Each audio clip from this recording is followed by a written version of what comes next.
गोदो गोदायनि बाथ्रा नीलाम्बरी होननाय गंसे गिदिर रायजो दंमोन। नीलाम्बरी रायजोखौ सासे गोहोगोरा राजा राजेन्द्र सालायलांबाय थादोंमोन। बिहा साथाम फिसाज्ला दंमोन, नारायण, प्रताप आरो सुकुराज।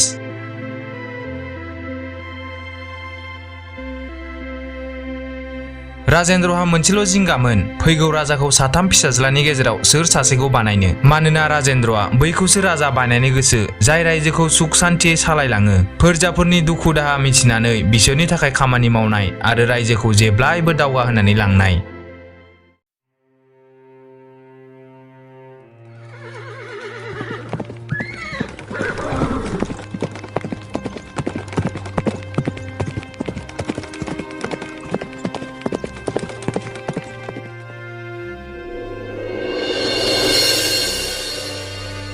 मोनफैबाय फिसाफोर, बोरै जाखो? गासिबो जोंनि सिङावनो दंजोबो ना? आफा, नैबे नारायण थानायाव जेबो जिंगा जानांगौनि बाथ्रा गैया। आं गासैखौबो मोजां खालामना फैजोब्बाय। सिमाखौ लानानै खाथिनि रायजोनि राजाया दावराव जानायखौ आं थिग खालामना फैजोब्बाय।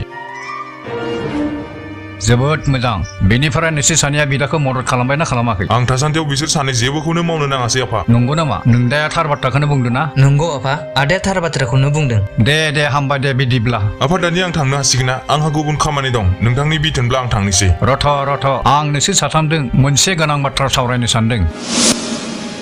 मा बाथ्रा? औ, मा बाथ्रा सावरायनो आफा? आं सानदों नोंसोर साथामनि गेजेराव सोर सासेखौ राजा बानायनाया हामगोन। बेखौलाय मा साननांगौ आफा? फैगौ राजाया आंनो जाखागोन। आंनो गिदिर आरो बिसोर सानैयालाय उन्दैसो। बिसोरलाय मा रायजो खुंनो रोंनांगौ जाखो? आदाया गोरोन्थि बुंदों आफा। गिदिराल' रायजो खुंनो हायो बिदि जेबो बिजाबाव लिरनाय गैया। राजा जानो गोहो थाब्लाल' जाया, सोलोआबो थानांगोन। बाह प्रताप, बिदा गिदिर थासान्दियाव नों राजा जागोन? आंथ' राजा जागोन बुङाखै। जों सानैखौ नोंथाङा उन्दै होननानै रायजो खुंनो हाया बुंनायावसो बुंदों आं। आंलाय मा गाज्रि बाथ्रा बुंखो? नोंसोरनि ओंखाम ओंख्रि गेलेनायनिसो सम। नोंसोर रायजो राजानि बागै साननो गोनांथि गैयाना? बाथ्राखौ सामलायना बुं। गिदिर होननानै जायखिजाया बुंनो हाया। जाबाय, सिरि थादो। नोंसोर माथो गावनो बुलायना थैगोन? नोंसोरनोथ' माथो राजा जानो हानाय जेबो गुनानो गैया माथो। नोंसोरो बिदिनो गावबा गाव नांलाय खमलाय खालामोब्ला सोरथोनि जेबो गोनांथि गैयानो माथो। निमाहा होदो आफा, आं बिदि बुंफ्लांबाय नोंथांनि सिगाङाव। नारायण, नोंबो आंनियाव निमाहा बिनांगौ। नोंसोरनि बिफा उनाव गिबियाव आं बे रायजोनि राजा। राजानि सिगाङाव बिदि आखल दिन्थिनायनि थाखाय निमाहा बिनांगौ नों। आंनि बेयाव जेबो गोरोन्थि गैया। आं सैथो बाथ्राखौसो बुंदों। थां नोंसोर सानैबो। बिनि बागै उनाव सावरायनोसै।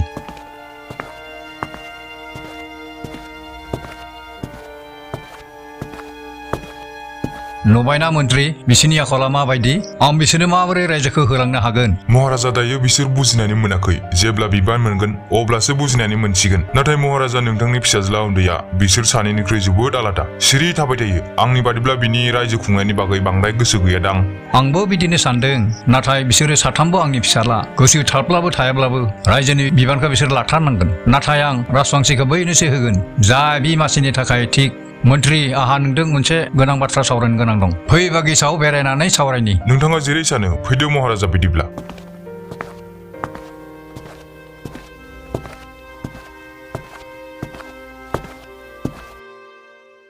राजेन्द्रनि साथामबो फिसाज्लानि गोहो बोलोआथ' जोबोर गोबांमोन, नाथाय साथामनिबो साननाया आलादा आलादा। फिसाज्ला गिदिर नारायणआ सानो गाव राजा जाब्लाथाय खाथि खाला रायजोखौ गाग्लोबनानै गावनि रायजोजों दाजाबना लाफानो, मुलुगाव सासन खालामनो। फिसाज्ला गेजेर प्रतापआ सानो गाव राजा जाब्लाथाय रायजो फोरजानि थाखाय मोजां खामानि मावगोन, बिफानि सिमांखौ मोगथाङाव जाफुंहोगोन। आरो दुइसिन फिसाज्ला सुकुराजआ बिदि रायजो खुंनायनि बागै जेबो गोसो गैया। बिनि गोसोआ बबेबा खनायाव थांनानै आलो गोजोनै रायजो जालांनोसो सानो।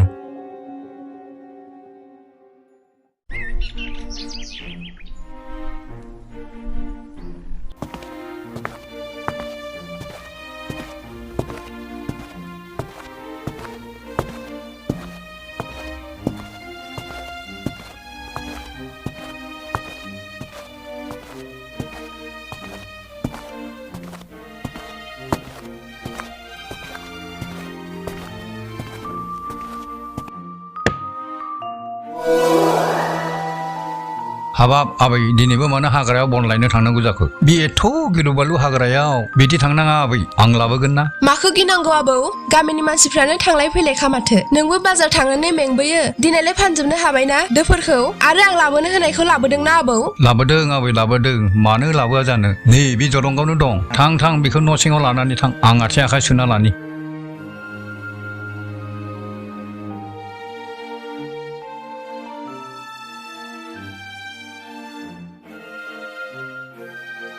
अन्थाव बाथाव गथ'आ बिमा बिफा गैजा रोङा बिमा बिफायाबो उन्दैयावनो थैनानै थांबाय आंलाय बेसेबा गोबाव थांनानै थाबावगोन आं थैनानै थांब्ला बे गथ'आ मा जागोन इसोर एसेनो हरदो आंनि फिसाखौ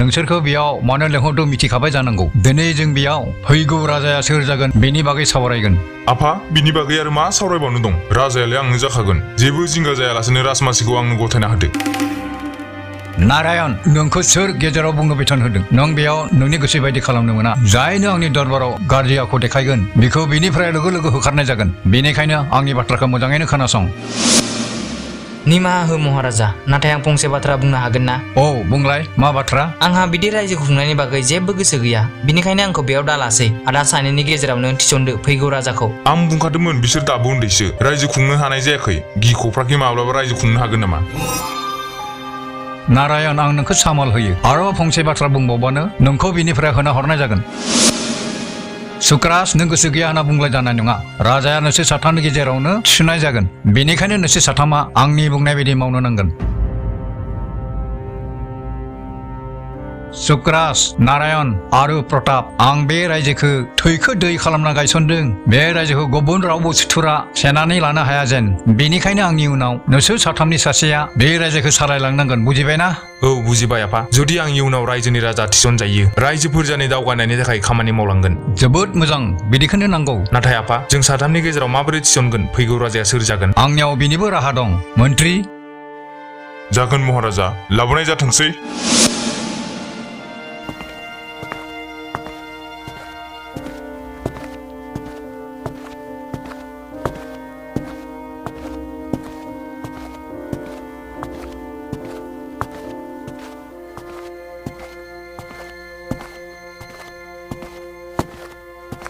नोंसोर बे माइखौ गरसे गरसे ला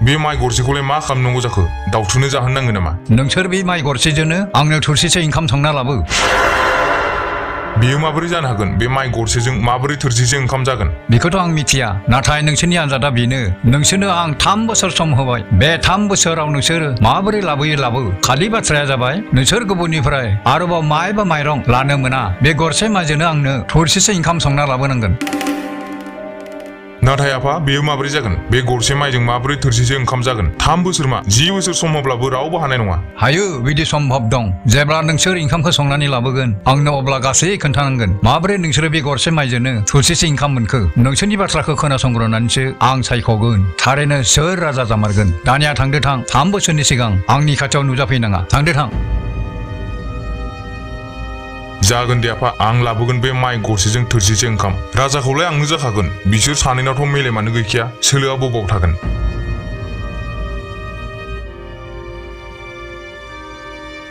बेनि बाथ्राखौ खोनासंनो नाङा नोंसोर सानैबो थांदो थां 3 बोसोर उनाव फैफिन जागोन आफा जों नोंथांखौ निराश जाहोआ खुलुमबाय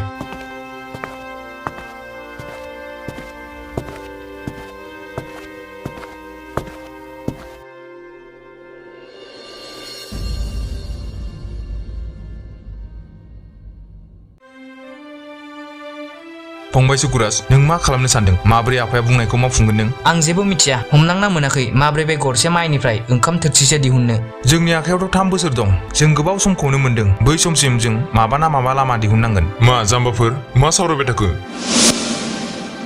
नोंसोर बांद्राय खस्थ' खालामनो नांला खोमा नोंसोर जेसेबां खस्थ' खालामबाबो बे खामानिखौ मावफुंनो हानाय नङा राजायालाय आंसो जाखागोन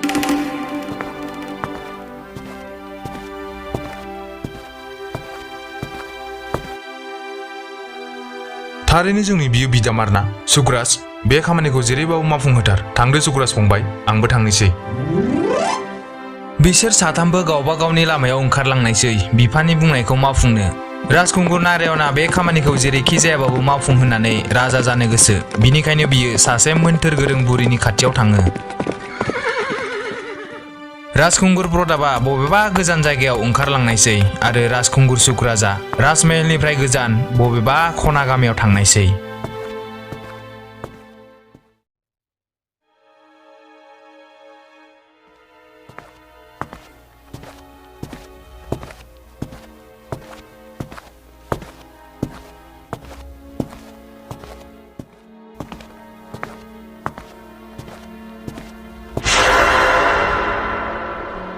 फै राजकुंगुर नारायण फै दिनै मा गोसो जानानै फैखो आंनि दरखंआव ना लामाफोरसो आन्दायबाय नामा आं जोबोर गिदिर बाथ्रा लानानैसो नोंनि खाथियाव फैदों नोंनाव मदद बिनोसो फैदों बेयाव आंखौ खालि नोंल' मदद खालामनो हागोन मा एथ'ग्राब गिदिर खामानि जाखो राजकुंगुरनिलाय बे माइ गरसेखौ नुदों बे माइ गरसेजों ओंखाम थोरसिसे संना लांनांगौ आफाया बुंदों बे माइ गरसेजों ओंखाम थोरसिसे संना लांनांगौ अब्लासो आंखौ राजा बानायगोन बे माइ गरसेजों माब्रै ओंखाम थोरसिसे मोनगोन मा जाम्बा जाम्बा राव जाखो बिलाय जों साथाम बिदा फंबायनोबो होदों बिदिनो जेरैखि जायाबाबो आं रायजोनि राजा जाथारनांगोन नों हागोन ना हाया बे गरसेजोंनो ओंखाम थोरसिसे खालामनो बिदि सम्भब नङा आं हानाय नङा नों गुबुनाव मदद बिहैदो सानना नाय खेबसे नों जा बियो बेखौनो मोनगोन आं राजा जाब्लानो मा होनो हागोन नों आंनो नों जा बियो नोंनो मा नांगौ आंखौ रायजोआव हाबनो होनांगोन नोंनि नोमफाया आंखौ रायजोनिफ्राय होखारहरदोंमोन आंखौ फिन रायजोआव हाबनो होनांगोन बेथ' जोबोर फिसा बाथ्रा जागोन नों साननाय बायदिनो जागोन अब्लालाय जाबाय दे नोंनि खामानिखौ आं मावनो हागोन लाबो बै माइखौ बे खामानिया दानो नाङा 3 बोसोर उनावसो खालामनो नांगोन बाथ्राया अब्ला बिदिसो नाथाय आरो मोनसे बाथ्रा नों जुदि राजा जानो हाया नों आंनि अराय सम गलाम जानानै थानो नांगोन राजायालाय आंनो जाखागोन बेयाव जेबो सन्देह गैया नों आंनो बाथ्रा होनांगोन जुदि नों राजा जानो हाया नों आंनि अराय सम गलाम जानानै थानो नांगोन नङाब्ला आं नोंनि खामानिखौ मावा जागोन आं नों बुंनाय बायदिनो मावगोन दायो आं थांनोसै 3 बोसोर उनाव फैफिनगोन आं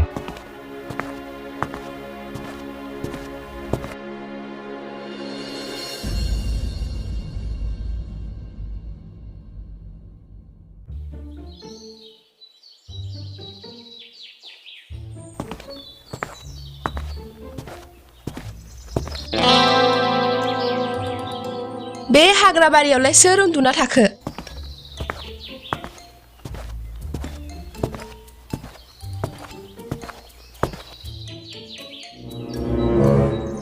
ओइ सेंग्रा उन्दुनो जायगा मोनाखै नामा ओइ सेंग्रा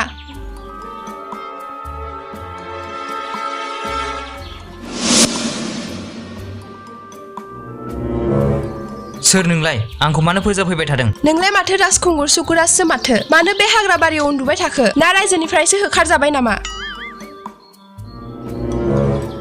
ओइ सिख्ला जानला मेला बाथ्रा बुंनाङा थां बिनिफ्राय हाबाब आंखौसो रायबावदों आं फोजाफैयामोनब्ला मोसा मुफुरजोंसो जाजागौमोन नों जाम्बा राजकुंगुर जानानैलाय मानोथो हाग्रा गेजेराव उन्दुनांगौ जाखो मेहेलाव थांनानै आरामै उन्दुब्लानो जायोना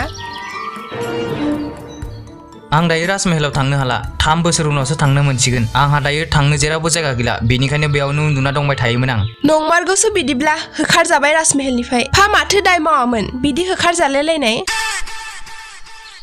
आं होखारजायाखै आंखौ मोनसे खामानि मावफुंनो होदों बेनिखायनो आं बै खामानिखौ मावफुंनो हाब्लासो थांगोन मानोना आफाया खामानिखौ मावनो थाखाय 3 बोसोर सम होदों आरो बिनि सिगां राजमहलाव आगान होनो होआखै अ बाथ्राया अब्ला बिदिसो बिनिफ्राय माथो खामानि मावनो होखो 3 बोसोर सम होलायलायनाय आंनो गरसे माइ होदों बुंदों बे गरसे माइजोंनो थोरसिसे ओंखाम संना लांनो रावनिफ्रायबो लादेरनोबो मोना बे गरसे माइजोंनो थोरसिसे ओंखाम संना लांनांगौ 3 बोसोर सम होदों नोंनो बुंदो दानिया आं माबोरै बे गरसे माइजों ओंखाम संना लांनो बाथ्रायाथ' साननांगौ जाबायना महाराजाया गोथौ ओंथि सोनानै हरथारबाय बे गरसे माइजोंनो नाथाय नों जिंगासिनो नाङा आं मिथिगौ बिनि फिननायखौ नंमारगौना नों मिथिमारो नामा बे गरसे माइजों माबोरै थोरसिसे ओंखाम जागोन औ मिथियो बेथ' जोबोर गोरलै आंनि थाखाय नोंलाय दालाय बबेयाव थाबावनो थौ जोंहानावनो थाहैदो आंनो बुंग्रो माबोरै बिदि सम्भब दं नङाब्ला आं थाङा हाब राजखुंगुर मानोथो एथ'ग्राब दावरा दाबो बोसोरथाम मानि दं जोंहानाव थग्रोलाय गासै खिन्थाजोबगोन आं आरो थांनो गोसो गैयाब्लालाय थादो बे हाग्रायावनो मोसा मुफुरजों जाजादो आंहा थांनोसै हाय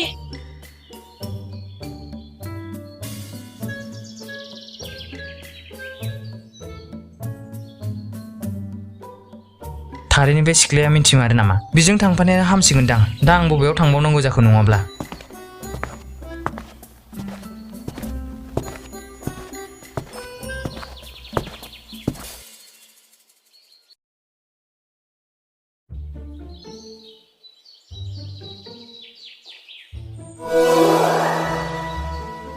आबौ आं मोनफैबाय आबौ आंजों सोरबा फैफादों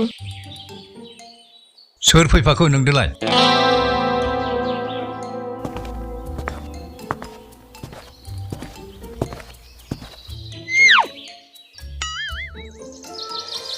राजकुंगुर सुक्रास नोंथाङा बेयाव जोबोद गोजोनबाय आं नोंथांखौ लोगो मोननानै मा गोजोननांगौ आबौ न' बां गैयैखाय लिंना लाबोबाय आं हाग्रायावसो उन्दुना दंमोन जाम्बि राजकुंगुरजों बिदि रायलायनो हामो नामा निमाहा होदो राजकुंगुर बिनि जानानै आं निमाहा बियो आबौआबो आरो बांद्राय सनमान होबाय थादों आबौ फैलाय फै नोंजों फंसे बाथ्रा दं आंहा फैलाय मा बाथ्रा बेयावनो बुंना फैलाय आबौ ओइ नों बेयावनो थाथ' जोंनि बाथ्राखौ खोनासंनो नागिरनाङा आबौ बियो राजमहलनिफ्राय होखारजाबायनो बोसोरथामनि थाखाय बिहा जेरावबो थानो जायगा गैला आबौ बिखौ जोंहानावनो लाखिनोसै नामा आबाद मावहोनोसै बिखौ नोंबो मदद मोनगोन हाबाब राजकुंगुरखौलाय बोरै खामानि थिननांगौ जाखो बियो बिदि आबाद मावनो रोंनाय नङा नोंबो मा जात जात सानला बायो दाथ' बियो राजकुंगुर नंलाना होखारजाखाबाय बिखौ थिग खामानि मावहोनांगौ अब्लासो बुजिगोन गोरिबनि मावना जानाया माबायदि आबौ नों सिरि था जा बुंनांगौ आं बुंगोन आबौजों आंजों गोबां सावरायनायनि उनाव जों बे थिरांथायाव मोनहैबायदि नों जोंजों थानो हागोन नाथाय जों जा थिनो बेखौनो मावनो नांगोन जागोन नोंसोर जा बुङो बेखौनो मावगोन आं अब्लालाय माखौथो नायबाय थाखो बै न'आव थाहैदो दा आबौआ गामसा गस्ला हैगोन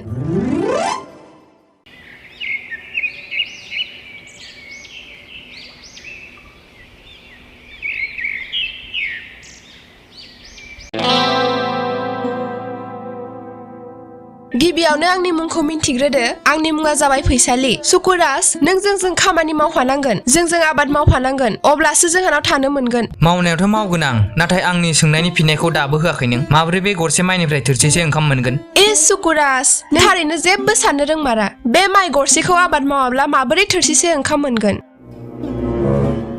नों मा बुंनो सानदों आं बुजियासै बे माइ गरसेखौ नों हाब्रुआव सारना दोननांगोन अब्लासो बिनिफ्राय खोथिया ओंखारगोन बे खोथियाखौ गायनानै उनाव बिनिफ्राय गोबां माइ फिथाइ मोनगोन नों बै माइ फिथाइखौ बुथुमना आरो फैनाय बोसोर सारनांगोन आरो बिनिफ्राय गोबां माइ मोनगोन बिदिनो उनाव नुगोन नों बे गरसे माइजोंनो गोबां माइ मोननो हाबाय बिनिखायनोथ' नोंनि आफाया 3 बोसोर सम होदों बे एथ' गोरलै बाथ्राखौ हमदांनो हायासै नों नंगौथ' आरो आफानि 3 बोसोर सम होनाया बिसोमोन आफाया आबाद मावनोसो होदों बेखौनो आं माबोरै सानबाय थादोंमोन नाथाय आंथ' आबादखौनो मावनो रोङा बिदिब्ला माबोरै आं नों बेनि जिंगासिनो नाङा आं दंना आं फोरोंगोन नोंखौ आबाद मावनो जों हाखौ फोमोनग्रोनांगोन बिनिखायनो जों हाल एवनांगोन आंखौ नाय आं माबोरै हाल एवगोन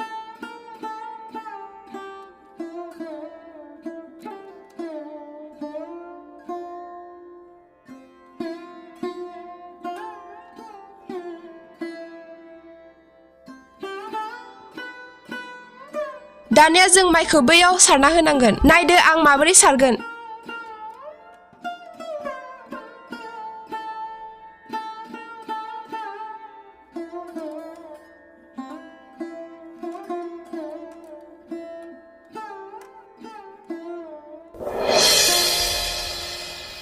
दानिया नोंनि गरसे माइखौ बबेबा खनायाव हाब्रुआव दोनहैदो गुबुननो दोन जाहाथे उनाव सिनायनो हायो औ जागोन दे दानिया मिथिबायना माबोरै मावनाय जायो माइ आबादखौ बेयाव खोथिया रज'जासिम माखासे थानाय हाफोरखौ एवनानै दोनखानांगोन जेब्ला खोथिया देरगोन अब्ला फुनानै गायनांगोन माखासे थानाय हाखौ नों एवनांगोन मिथिबायना औ आं एवजोबगोन नोंथ' गोबां बाथ्रा मिथियो माथो आबाद मावनायनि बागै आंथ' बिदि दिनैसिम खालामफेराखै नों जिंगासिनो नाङा आं गासै मावनानै दोनजोबगोन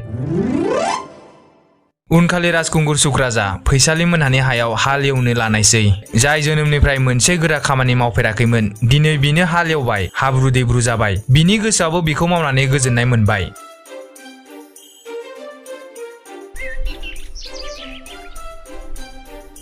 दानथाम उनाव खोथिया फुनानै गासै माइ गायजोबो। बिदिनो दान मोनब्रै उनाव माइआ मोनजोबो। गावनि माइ बिफाङाव रग' रग' माइ फिथाइखौ नुनानै सुक्राजा जोबोर गोजोनबाय। गिबि बोसोराव जाय माइखौ मोनदोंमोन बि माइखौ सुक्राजा दोनथुमनायसै। नैथि बोसोराव बि माइखौ फोनानैनो आरो 4 गुना बारा माइ मोननायसै। थामथि बोसोराव बियो फैसालिनि गासै हाखौ हारसिंनो एवनानै खोथिया फोनानै होजोबो, लोगोसे गावनिखौबो।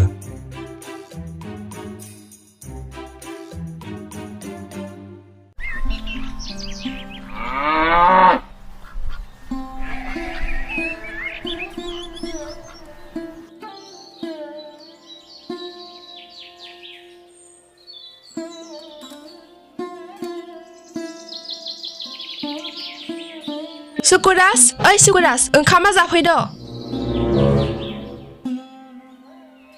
मा ओंख्रि लाबोदों फैसालि? गोथाव ओंख्रि लाबोगोन ना लाबोआखै? मा गोथाव ओंख्रि नांगौ नोंनोलाय? आलु बाथोन लाबोदों आरो बिजोंनो जानांगोन। जायो आलु बाथोनबाबो। लाबो गोख्रैनो, दिनै फोजोबथारनांगौ एवनायखौ।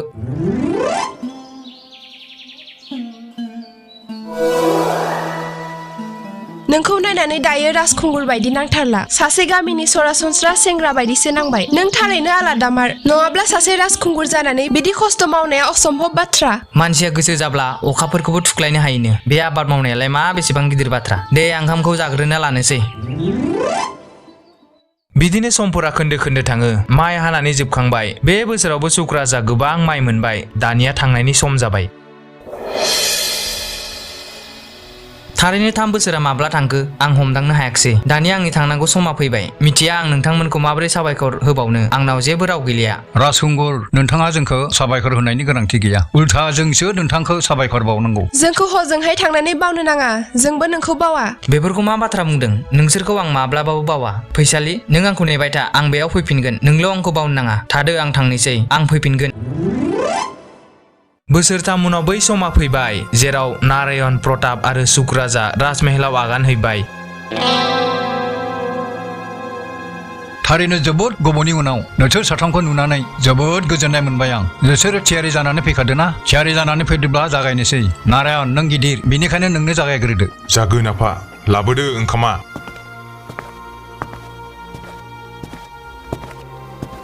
आफा, आं गोबाव सम साननानै मोनबाय नोंथांनि बाथ्रानि ओंथिया मा। बिनिखायनो बे माइ गरसेयाव आं जादु मोन्थोर होनानै बिनि बायदिनो गोबां माइ दिहुनना ओंखाम संना लाबोबाय। आं गुबुननिफ्राय बियाखैबो लायाखैबो। बे गरसे माइजोंनो आं थोरथिसे ओंखाम संना लाबोबाय।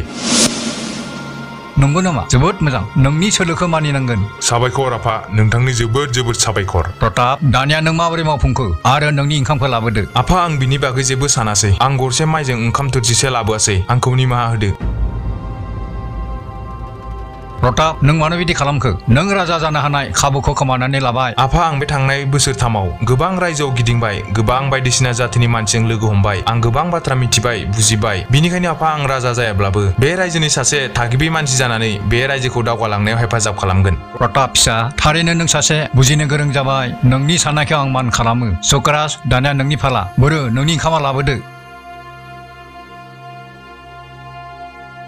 आफा, नोंथाङा जा गरसे माइखौ होदोंमोन बिखौ आं गिबियाव गरसेनिफ्राय 1 लाख बानायना लाग्रोदों। बिनिफ्रायसो आं माइखौ सौनानै माइरंनिफ्राय ओंखाम संदों। नाथाय माबोरै बिदि खालामखो? आफा, गिबियाव आं गरसे माइखौ फोनानै दोनदोंमोन। उनाव बे माइनिफ्राय रज'नाय खोथियाखौ गायदोंमोन। उनाव बिनिफ्राय आं 100 माइ बेगर मोनदों। आरो बे 100 बेगरनि बिफांनिफ्राय आं 10,000 माइ बेगर मोनदों। आरो बे 10,000 माइ बेगरनि बिफांनिफ्राय आं 1 लाख माइ बेगर मोननो हादों। आफा, जोबोद मोजां सुक्रास, जोबोद मोजां। थारैनो नों आंनि गोथौ ओंथिखौ बुजिनानै मोनमारबाय। आरो नारायण, नों जोबोद गोरोन्थि मावदों बिदि खालामना। बेनिखायनो आं जोंनि रायजोनि गोदान राजाखौ सुक्रासखौ सायख'बाय। मा? बिदि जानो हाया, बिदि जानो हाया। राजाया आंसो जानांगौमोन, आंसो जानांगौमोन।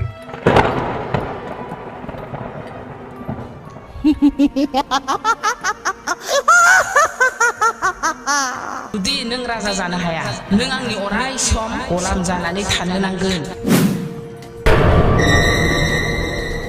बे सासे दुथां दायना बुरिदों लोगो जाना बिदि खालामदोंमोन बेनिखायनो बियो बे फिथाइखौ मोनबाय जेखि जादोला जोंनि गोदान राजाया सुकुरासानो जागोन आफा आं बे राजमासियाव जिरायनो हानाय नङा आं बिदि राजखान्थिनि बागै जेबो मिथिया बुजिनानै मोना बिनिखायनो आंनि बदलै आदा प्रतापखौनो राजा बानायनाया बांद्राय मुलाम्फा आरो मोजां जागोन सुक्रास बेफोरखौ नों मा बाथ्रा बुंदों नों बे खाबुखौ हगारनो नाङा आदा प्रताप रायजोखौ नों खुंनाय आं खुंनाय मा गासैबो एखेसो आरो आं मिथिगौ आंनिख्रुइ 10 गुना साबसिन रायजोखौ नोंसो सालायनो हागोन